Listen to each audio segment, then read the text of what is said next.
Hello, and welcome back to Daily Draw. Um, Today we're going to be drawing the Burned Man, which is an odd random suggestion. Usually the genre I use doesn't give such specific things. Like, instead of, it didn't say a Burned Man, it said the Burned Man. So, of course, I wanted to draw the Burned Man from Fallout New Vegas, Joshua Graham. Joshua Graham was one of the Centurions for Caesar's Legion. He is apparently the biggest and scariest of them all. But he failed to take the dam from Kimball's forces in a rather important fight that would have secured Caesar's rule over the Nevada. So they had him tarred and lit on fire and then threw him into the Grand Canyon. That was possibly the worst idea they could have done, because Graham survived being tarred on fire and thrown into the fucking Grand Canyon, and he wandered his way around till he found some natives, and then he trained them up to fight, and he kind of cut a path of dead... Whew! Are you kidding? A path of dead centurions and Caesar's legion in his wake as he fled Nevada, which is, which is cool. And then you come across him in one of the DLCs for New Vegas, the one that takes you to the national park there, which its name eludes me at this particular juncture. But yeah, he's got some real cool armor. He's basically wearing SWAT gear, and he uses like 1911 style Colt pistols. I know, kidding. I know. Anyways, he uses the Colt pistols, that's how you get that style of gun in the game, is by getting the DLC and doing his quests, as you get a unique pistol out of it. But yeah, he's one of the better characters in that DLC pack. Everyone else is like a tribal or a crazy person. That DLC is also one of my favorites DLCs, besides, actually the only ones are Fallout DLCs I really, really enjoy. I've been told the Witcher 3 DLCs are all really good, but I haven't touched any of those, so I wouldn't know. Yeah, so in the DLC, you do a bunch of cool stuff. It's all very tribal, kind of mystic, There's one mission where you take some mushrooms and you go on a journey quest and you fight a bear made of fire. That was really cool. And then you have to either lead Graham to murder the opposing tribals, or you lead another dude to kind of just flee and run away. It's a fun DLC. New Vegas, Fallout New Vegas is possibly one of the greatest RPGs ever produced, which is weird because it's buggy as fuck, and it was made by the story of New Vegas is hilarious. It was made by Obsidian. Now Obsidian is made up of a bunch of people who made Fallout 1 and 2 on the original original PC. So when Bethesda bought them out, they owned Fallout completely. And then they made Fallout 3, and they said, oh, we're going to do a spin-off title, and Obsidian got the job. And the team in Obsidian that they handed it to was all the dudes that made Fallout 1 and 2.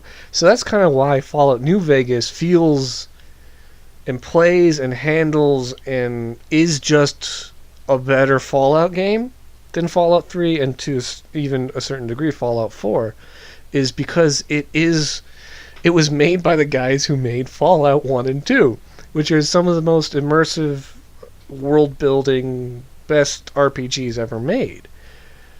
And it's always struck me as funny that the B team, these people who were brought in after the fact, hey, we'll just do this quick money grab title, produced one of the best in the series. I mean, if we're talking 3D Fallouts, which is only 3, New Vegas, and 4, It's New Vegas 4 and then 3. Because 3 is not great. Like, I'm talking like story, world, that kind of stuff. Like, narrative-wise. Fallout 3 is not great. It's not bad. I'm not saying it's bad. Fallout 3 is a good game. Don't get me wrong. It's just not great. It's glitchy. The world sometimes doesn't make sense. Just like the biggest gripe in Fallout 4 is like it's still a wasteland. You guys have society, city, trade is starting up, and there's still just mountains of trash everywhere. That's unlike the main roads that are connecting these settlements. Like, why wouldn't you move all this trash? I don't know. It's one of those things that I've never really understood about the Fallout game. And I get it's supposed to be wasteland, but you can still have an apocalypse, but like humanity's recovering at this point. It's been 150 or 250 years since the bombs fell. Humanity would start cleaning the roads up, would start trying to get cars working, would start doing all this other shit. And it's weird because that they were doing that in Fallout 2. You could get a car in Fallout 2. And it's like, oh, well, then why isn't this in any of the other games? It's a weird thing that I don't know why they haven't done that. Because the Mad Max video game did that beautifully. It had a huge open space, and there were cars, and there was customization, and it was beautiful and fun. And I had so much fun. And I just like, yes, Fallout. You're very heavily Mad Max inspired. Fallout is very heavily inspired by Mad Max. Take this. Take what Mad Max video game did and just do it again with the Fallout label and put it in that aesthetic and make the world, just put more people in the world and like just do it. And it was like, oh, you can't do it. And then Breath of the Wild walked in and went, hey, no, yeah, look, open world, everything's interactable, what's up, and drops the mic. And then The Witcher is like, yeah, no, and then picks up the mic, finishes its verse, and drops the mic again. And then Fallout 4 happens, and it's like a third the size of anything that The Witcher or Breath of the Wild did. I know Breath of the Wild came out afterwards, but the point still stands. Is like you don't want to have a world. I guess that's my thing. Like the Mad Max world was too big, in my opinion, almost. That there was huge stretches of nothing. But I guess that's the point of the Mad Max world. In Fallout, though, like especially when you put it in a real world environment, like I lived in Boston for almost 7 years, and for 5 of those years I lived in Boston. I was a 15-20 minute walk from the Prudential Center. That's how close to Boston I was. For those who don't know, the Prudential Center is the Trinity Tower in Boston. Anyways, the walk from Fenway Park, which I live near, to the Boston Public Library, that's easily a 15-20 minute walk. In Fallout 4, they're next to each other. You literally you leave the park, you walk to the next, like there's a small row of buildings. It's like 100 feet, and you're at the BPL. And it's another 100 feet, and you're at the church. The Trinity Church, I think. And then you walk another 20 feet, and you're at the Commons. It's like, no, that's not how that is. And it's just the scale of that world bugged me.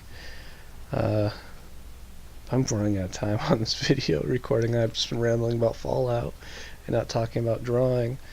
Oh, because this drawing didn't actually take me very long. Weirdly enough, I figured drawing the pose and like using reference for the hands and shit would be hard, but no, I was able to knock this out fairly quickly, which kind of surprised me because I don't tend to do these quickly. It usually takes me an hour or two to do these, and this one I think only took like 40 minutes to do in total.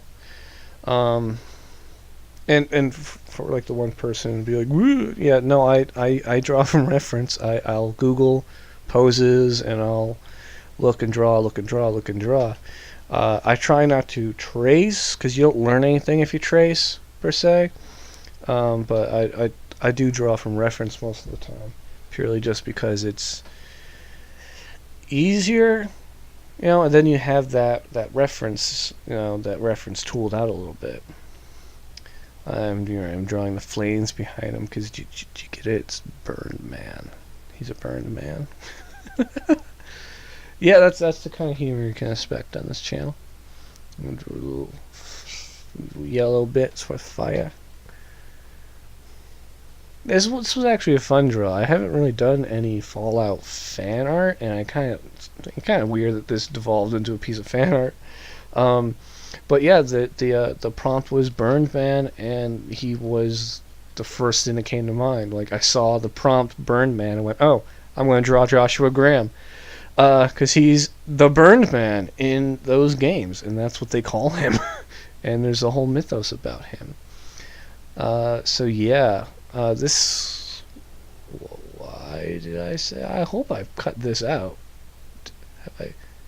Yeah, this is probably just me talking over the image now at this point. So this has been my drawing for the Burned Man. Why did I leave that in? Anyway, this is my drawing of the Burned Man. It's been a fun draw. I like doing these kind of draws when it's like, oh yeah, when that gives me a prompt and I immediately know what I want to draw. I like those. The ones where I have to sit and think, they're not as much fun for me, which is a weird thing to say, but yeah, these kind of draws are fun for me. Well, if you liked it, please, like and share, comment, do all that happy fun stuff. And I hope you have a lovely day. Bye-bye.